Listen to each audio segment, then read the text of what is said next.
was a very generous, compassionate, feeling type of person, unless the blue fish got hold of him. And may I extrapolate on that? Because we were construction workers, we could drink it. And Mark, our relationship was, yeah, we drank a bit. So we'd always have fun together. And Mark would never be one to be left behind in the festivities. So as things go, there's many stories to be told. And I don't know if this is the time to tell them or not, but it's going to be an open mic. And if you have any stories or anything to relate about Mark, please feel free to come and share it, because that's what we're here for. Otherwise, that's about all I've got to say. Mark's and my relationship were over many years. I think we met in 1989. We were building Project Alpac, a pulp mill. And then we just never quite separated from each other. We just kept working together all the time. And we're kind of a three-man crew. Dennis Prowse and him and I, they used to call us the henchmen. We did many years in Fort McMurray. There was our old boss. And two old bosses, in fact. And quite a relationship. And lots of good times, lots of good times. And over the years, I saw Marky, he kind of slowed down near the end. But he's working with Chad there, up at NWR. It was another large project. And he was happy. He was happy as when he was working. He wasn't very happy if he didn't work. And he was a fun person to be with. He had a good sense of humor. And like I say, he was compassionate. And he had a spiritual side to him. I wouldn't say he was religious or anything. There was definitely a spiritual side to him. And it's really a privilege to have known him. And I still think I'm going to pick up the phone. And he's going to be there, because we used to talk a lot. But he isn't there anymore. My last recollection of him was we were up in 43 there, in the palliative unit, Grey Nuns. And I walked in, he was pretty heavily sedated. It was 2 days before he passed. And I gave him a little shake. Hey, Mark, how you doing? Oh, and I didn't say much. I said, so I sat there for about 15 minutes. And then I said, well, Mark, I'm going to go. So gave him a little shake, and I said, Mark, I'm going to go. Oh, we're going, he said. He went. Yeah. Anyway, I'll leave the mic open for anybody who would like to share something. Okay? And feel free, don't be embarrassed. It's easy talking up here. It's not a big deal. So, okay? Thank you. Come on. Tell us a story. Yay. I'm not standing up there. I'm going out there.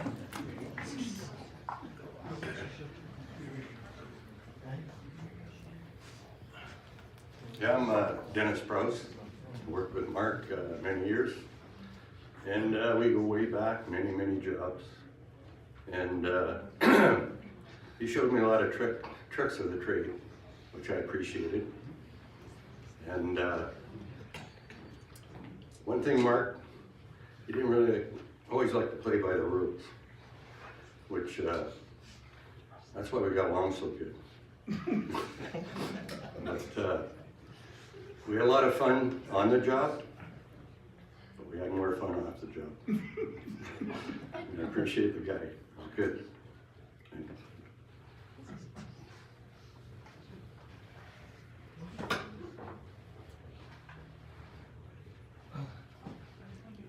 Come on, guys. Come on, you guys. Come on up. Come on. Come up and say something chatty. Come on up. Say something about Mark. Come on.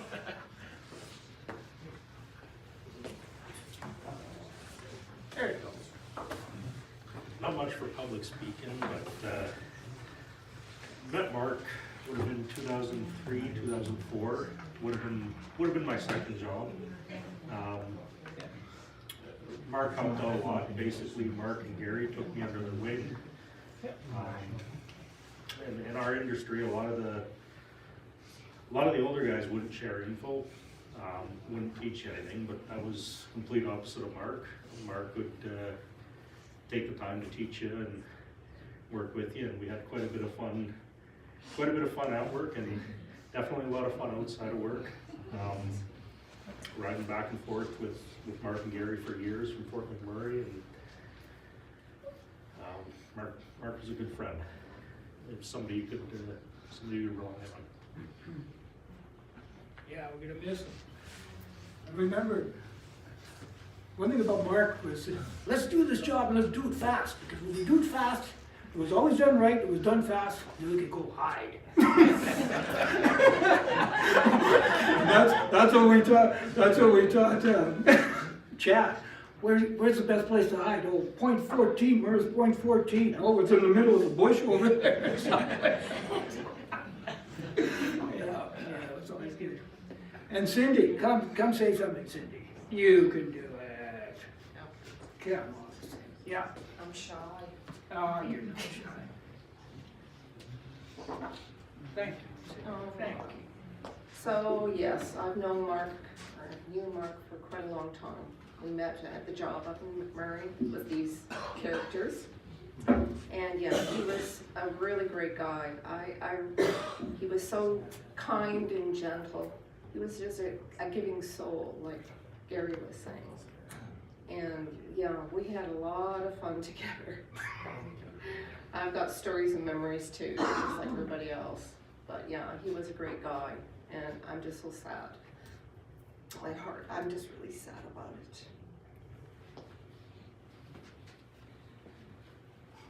Thanks. Serge, come on up here and say something. Where are you, Serge? Well, there you are. You're hiding right in front of me.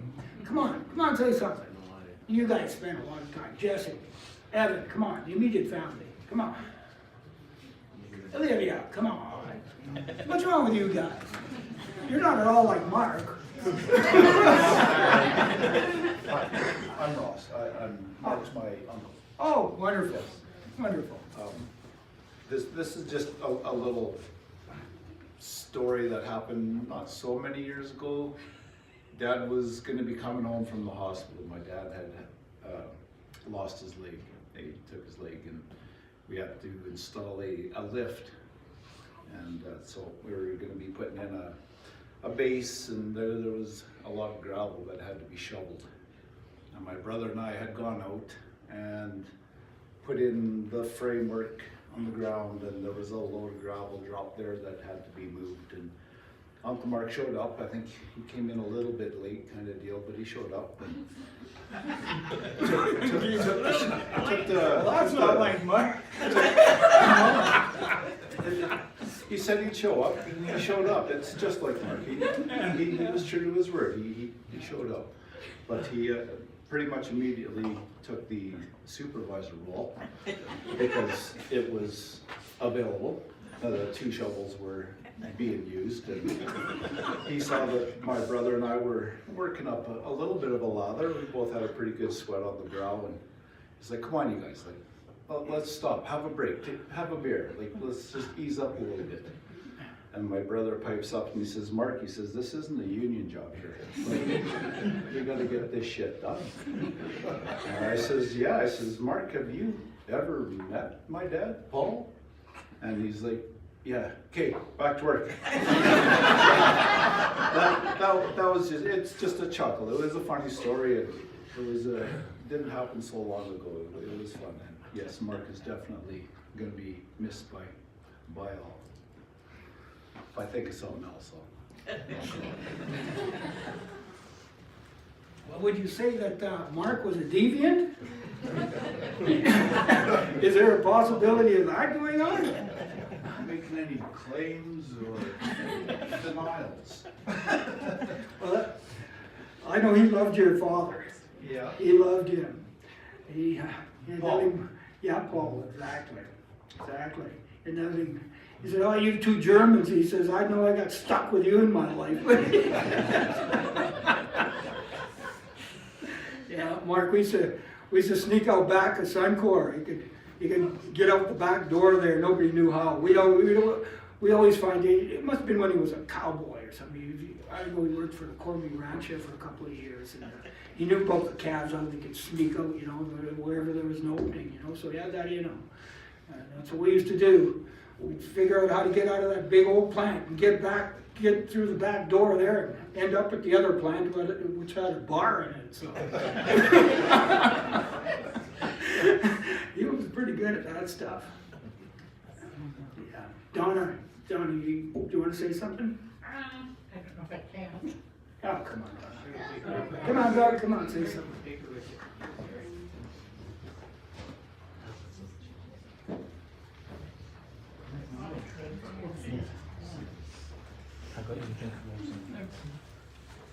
Sorry,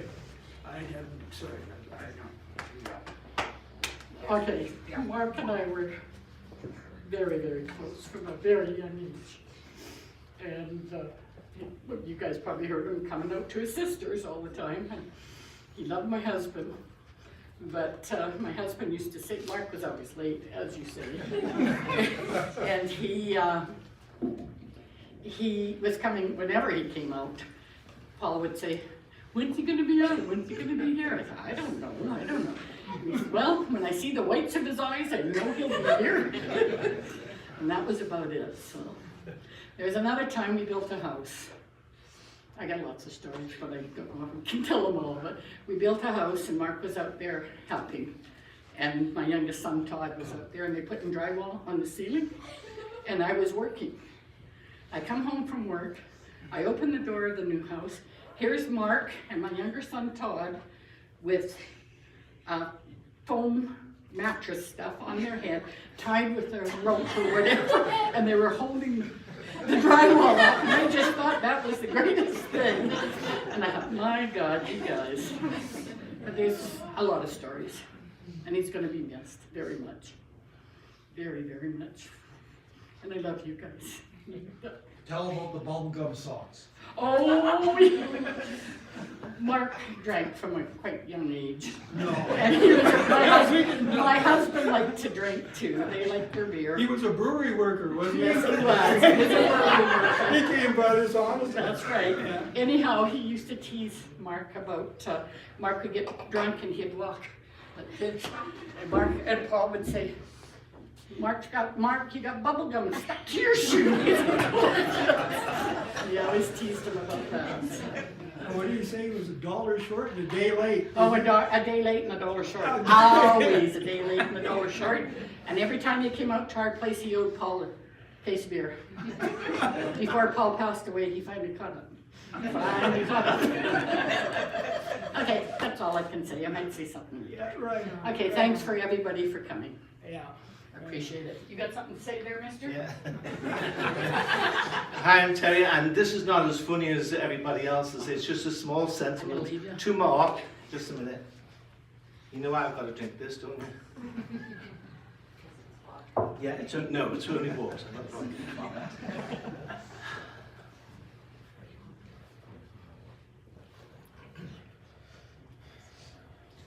Well, my brother Mark, here we are. I'm sorry.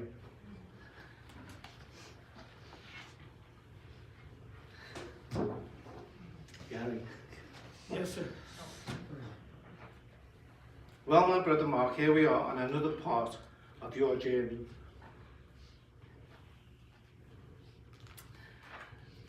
And I know that sometimes the roads we may take are bumpy and some a breeze. And sometimes we're not sure which road to take. We all know that when we have a choice and sometimes need a little help. I know I have taken some bumpy roads and made some wrong turns, sometimes even arriving late. But now, dear brother, you are on your last part of your journey. And your long road has come to an end. You're going to meet up with those who have left before you, and rest assured they will be waiting with outstretched arms and smiling faces. Although we are sad you have left, we all know you are no longer in pain.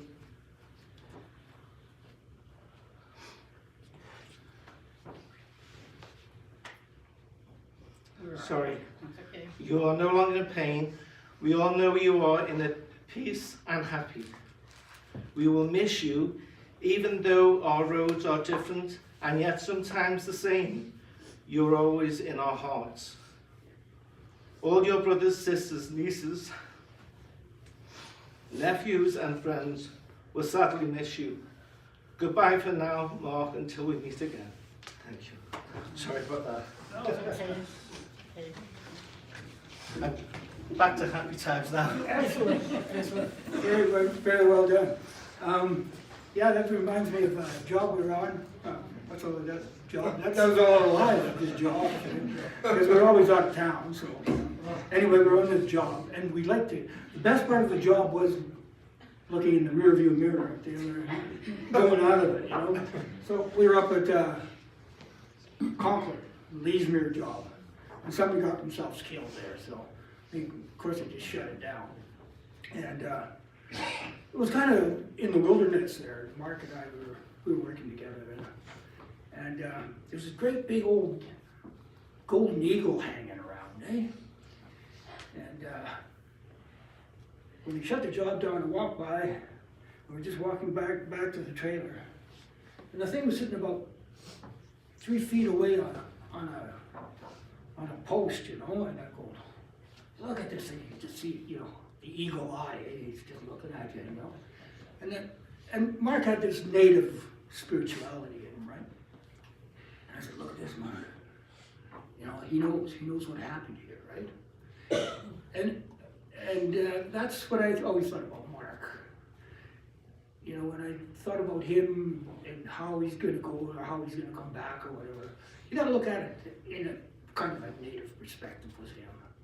You know, the old eagle, you know, somebody soaring away, you know, looking at the mirror with the job in the background, you know, looking from the eagle's eye, going, oh yeah, nothing that great here anymore, time to leave. That's why I always knew Mark. He was always pertaining to that part of him, his little spiritual little realm that he had. Anyway, a little anecdote, and that was it. Anybody else? Please, Lorne, come say something about Cowboy Mark. No, I couldn't. You can. Dave's getting. Come on, Lorne, Dave's come on. Gary, Oh, Davey? Dave's ready. All right. Good afternoon, everyone. I worked with Mark for quite a few years up there. Came along with the other henchmen here, Gary and Dennis. I never ran into them before. They showed up as kind of a group. And, there were some adventures, all right. And I guess it's no big secret that Mark did have the odd beer. So the odd time most of the sites we were on, we would have to warn everybody that if you had been drinking the night before, don't come to work the next day if you can smell a beer on your breath. So Mark missed the odd shift, and at the time my son was working for me, then he missed a shift one time, and I asked him when he came back. I asked him what happened. Oh, I had a Mark day.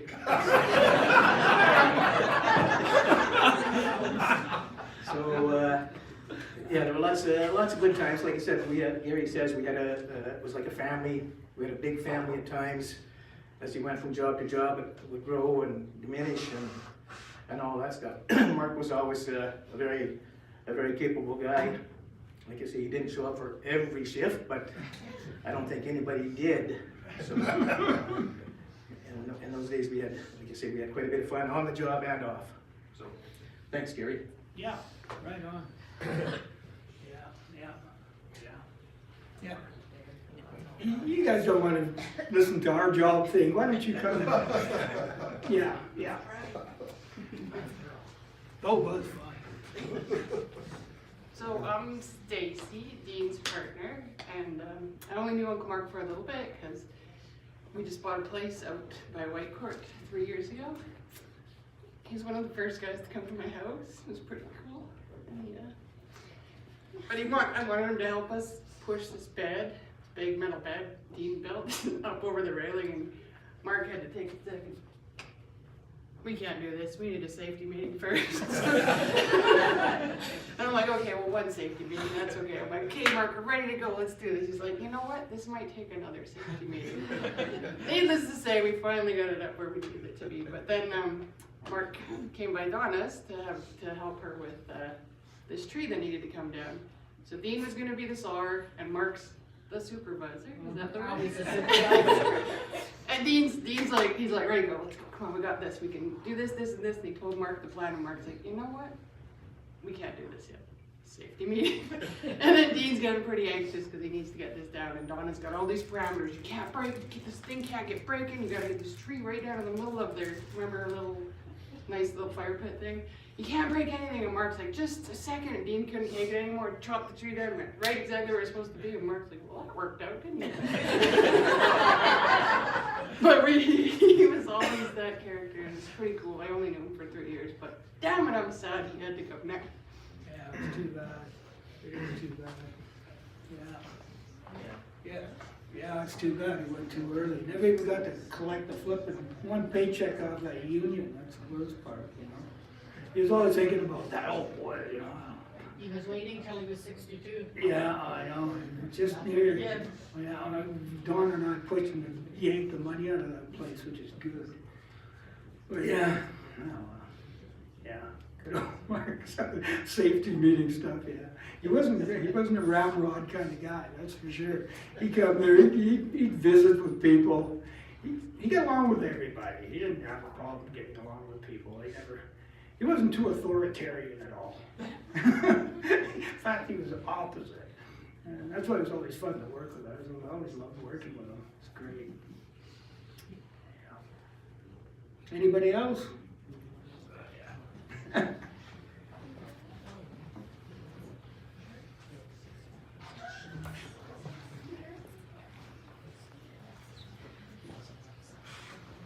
I'm Shane McConnell, Mark's cousin, and I remember times when I was a kid, 5 years old, and he was 10 years old, 5 years older than me.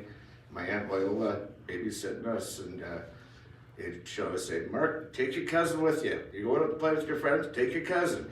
And I would tag along. I'd be that annoying little kid, bugging him and his friends, and he'd always take me along and made me feel welcome. But they'd always try to take off on me, but I'd always catch up. I was always right there, right behind them. And I missed all the family reunions for many years. Then just the last couple family reunions I made it to. That last one I didn't see Mark at, but the one before I did. And after the family reunion, we stayed at Donna's place. And me and Mark, we got talking and drinking, and we were up, probably kept everybody up till 3 in the morning, just laughing and having a good time. And oh boy, I'm gonna miss him immensely. Thank you.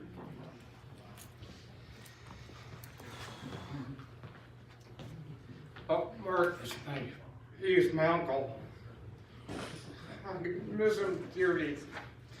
I remember one time, as a kid, went to spend the night with him. And in the morning, he wanted to make breakfast. He wanted to make omelets. So we went to the store, got everything. I think there were like 6 or 8 egg omelets, and when we were finished cooking them, we had these serving platters. They fit on the serving platter, and that's how we ate them. They were huge. And then later on that afternoon, my parents were coming to pick me up. The place was a mess. Clothes everywhere. What's he do? Opens up the front closet, and we were firing everything in there. Made it all nice and clean for when my mom got there. And all he said is, Donna, don't open the front closet. You have to hide it. I knew better. Yeah. He is a great guy. I'm gonna miss him dearly.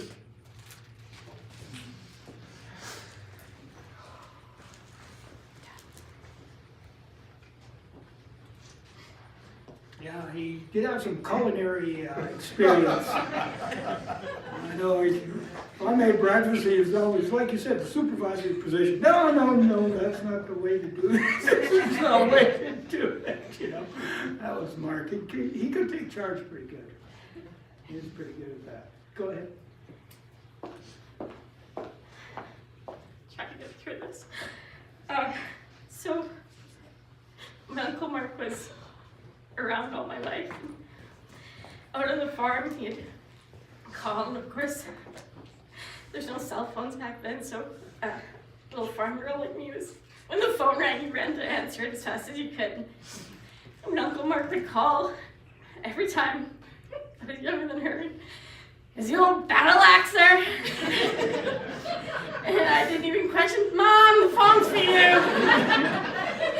And even to this day, out on the farm, Mom wouldn't be around, her cell phone would ring and I'd see it's Uncle Mark, so I'd swipe, hey, it's like, hey, where's the battle axe? And sure enough, Mom, for you. But he was more than an uncle to me. He was around so much my whole life that he was like a brother, and definitely gonna miss him. Definitely. There's a night I don't remember us flying, and I chose to stay at Uncle Mark's apartment before my flight, and he was originally gonna drive me, but I knew that wasn't gonna happen, so we went for supper and went back to his place. I was like, I got a really early flight, Uncle Mark. Let's have a beer. Okay, but I got this flight coming up. No, we're just one more beer. Well, you know how that turned out. Next thing you know, I was like, geez, I gotta call for a cab. He's like, good, because I'm going to bed. I made it to my flight, but I probably wasn't in the perfect condition. Yeah, definitely missed.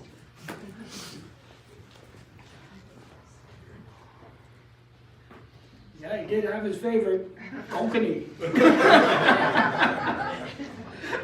Remember we were working CNRL, and he had this huge flipping cooler, like it was huge, and that cooler was full of flipping ice, full of beer every day. And that was when you could drink. You can't again do that anymore. I mean, it was, I don't even know if people work anymore. But we'd sit there and somebody bring a guitar and we'd start singing, and it was good camaraderie. Good, you know, we called that the fish tank. Because it was, remember that ad when the kokanee were jumping up the stream? They'd say, the fish tank. And 20 minutes more, we can go to the fish tank. Oh, and Mark liked this kokanee. Sure he did. Anybody else? No? Sure. Come on, Mo. Come say something about Mark. No? Okay. Yep. Debby, I knew that. Sure. It's hard when you just meet people once, you know? Just kind of want to talk about Mark and his surveying volume in here. Mark lived with us in his teen years, early 20s, me and my husband, and he had started working as a surveyor's helper. Every morning, somebody would come to pick him up about 5 o'clock in the morning, and Mark was never up. There would be a knock on my door, doorbell's ringing, I would have to answer the door. The guys would go downstairs, wake Mark up to take him to work every day. How they put up with that, I don't know. But over the years, he just seemed to love the surveying and stayed with it. He was a great brother. great little brother. My brother and I and sisters used to drag him around everywhere we went, and I don't ever remember complaining to my mom that we had to take Mark with us. He was great little brother. Over the years, of course, we had our great party times, and he loved family. He didn't like to miss family things. His mom was his best friend. I think he missed her more when we lost her than anybody. After we lost my mom, Mark kind of seemed to take over with my sisters and I, and he kept in touch and treated us just royally. Every time he would see us girls, he spoiled us. This last year and a half or so, while Mark was sick, I was lucky enough that I'm retired, and I got to come from Victoria to spend time with Mark. Mark was a real sports person, so when we're at his place, he's got the remote, and we watched a lot of sports. And I was into sports all my life and enjoyed different sports and that. One I never ever watched or did was basketball. And Mark was a huge Toronto Raptors fan, and we got watching basketball just faithfully. And last year when I was out here, by the time I left, I'm a Raptors fan, and I took it home with me. And my partner, Ken, is now a Raptors fan, and we don't miss a game. And it's all because of my brother Mark. So every time I watch a Raptors game, I think of my brother. And as sad as it was spending my last month with Mark while he was sick, it was the best honor I have to be with my little brother and really got to know him and love him more than anything. And I also got to live and be with his family, and around them I got to get to know Evan so much better. Anyhow, I'm just so happy that so much of the family is here, and Mark was well loved. Thanks.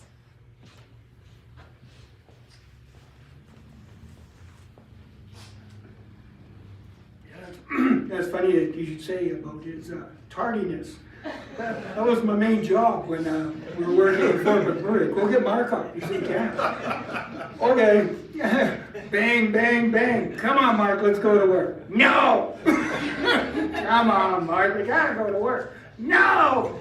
Okay, well, eventually we go to work.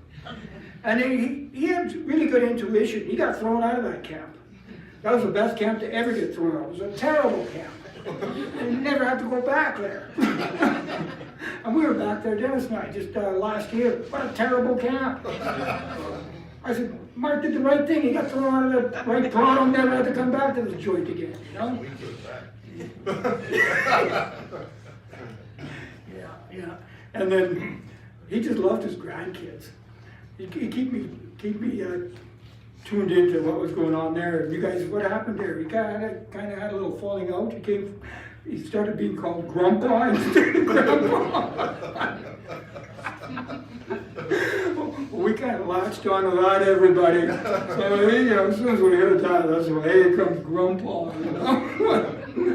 But, yeah, Mark was great times. He was good times. But see, that's what everybody remembers, is the good times you had, because that's what Mark was.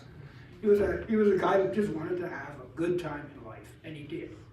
And, you know, and he didn't hurt anybody that I knew of, anyway. And he just, you know, continued on the way it was to the last days. And that's what happens to people. They just fade out.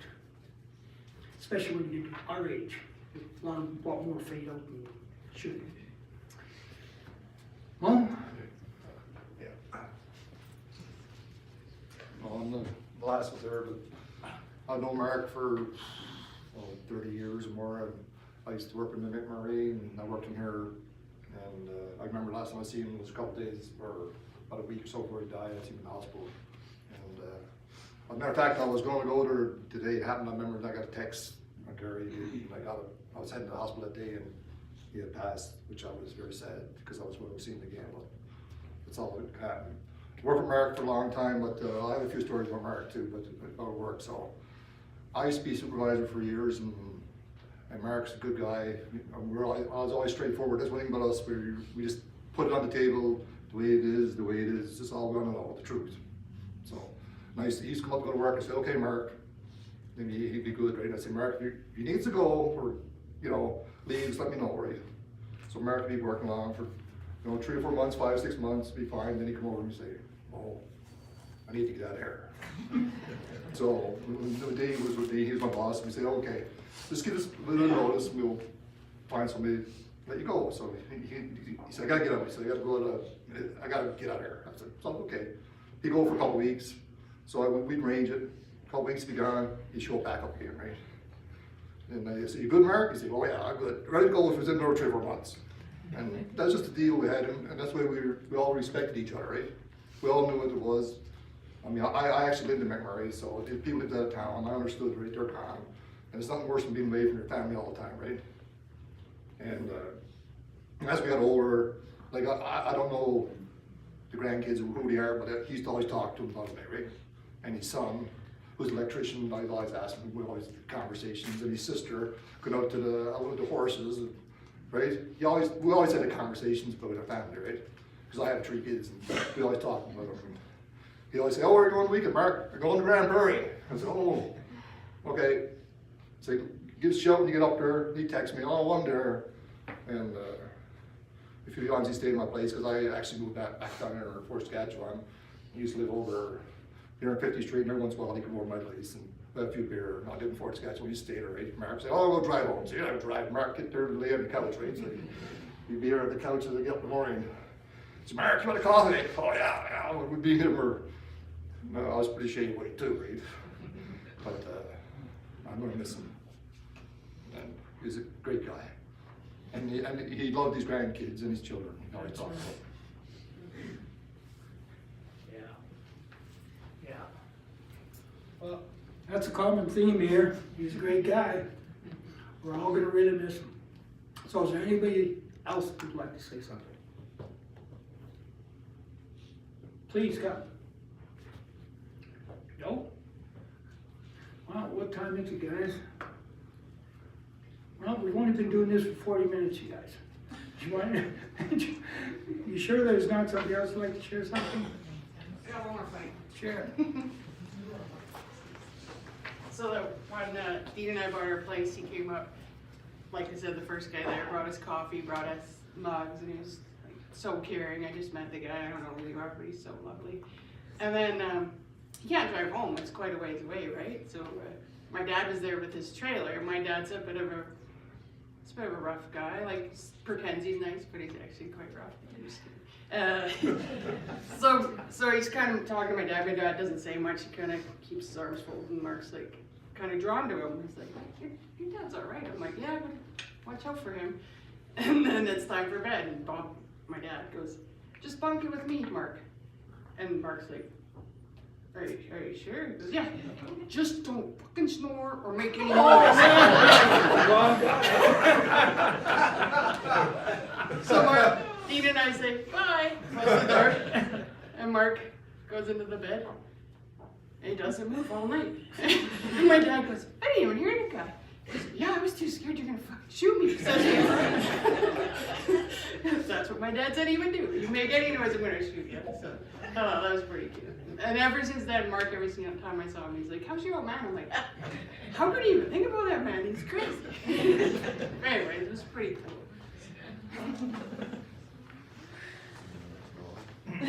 Did Mark snore? He didn't got the noise there. I don't know who he was fighting with. Yeah, Mark, he could snore. Yeah, I don't know, I think he had sleep apnea or something.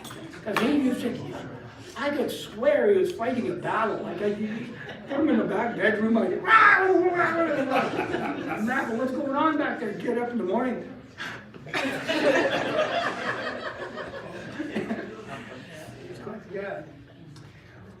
Well, folks, with that said, I think we'll just wind it up then. Thank you all for coming on behalf of the family and his friends, and just a great time to be able to remember him and share our experiences with him. And he'll be missed. He'll be really missed by everyone. So, God bless y'all. Thanks. Thanks, Terry.